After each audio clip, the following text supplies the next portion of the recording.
jaalala jechuun gaata akkanaa tanaa hoggaa halaal taate laalmee bareedina usaatu malaalaa hinaafina hafuudhe hin baanu warran qabneen baanaa hafuudhe hin baanu warran qabneen baanaa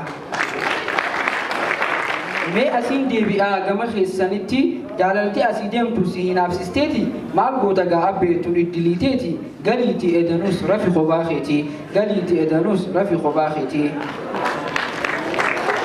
sanuu hayaa jettaa xiqqoo hin qaanfattu makaddaa marattee hoggaa qobaa raftu ereqee fiigi hammaalladhus feetu dafiiti fiqqalii qashtiiti ilmii beetu dafiiti fiqqalii qashtii ilmii beetu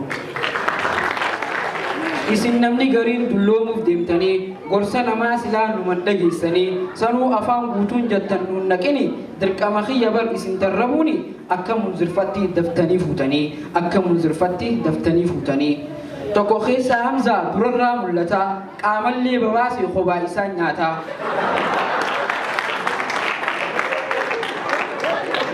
hogguu fuudhiin ja'aan barmataa jabaata sanuu turkii dheetee harka qullaa dhufta tanyaatee addunyaan fuudhi booni fuuta tanyaatee addunyaan fuudhi booni fuuta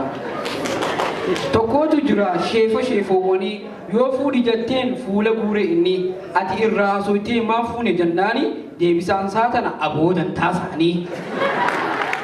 eenyu maqaan isaa mee warri beeytanii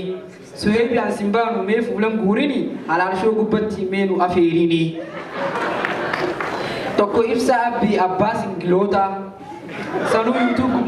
sanuu yuutuub gubbaa nama goggorsitaa dhiira dhalaan feetu dhalaa dhiirti feetu jettee nu oowwistaa aruusa hundarraa sumaatu mul'ata onneellee dhaban sombaan nama duutaa ibsaa keenya fuudhi bar dulloomuuf deemta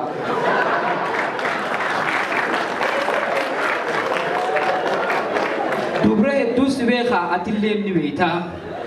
deemuu fi amma naanjaan gabaabsi maqaan Hamzanaayik feetana didaasi yoon hin dorongores dalagaa ibliisi wassalaamu alaikum salaamtaa deebisi wassalaamu alaikum hanga taa'uuti amileen hanga taa'uuti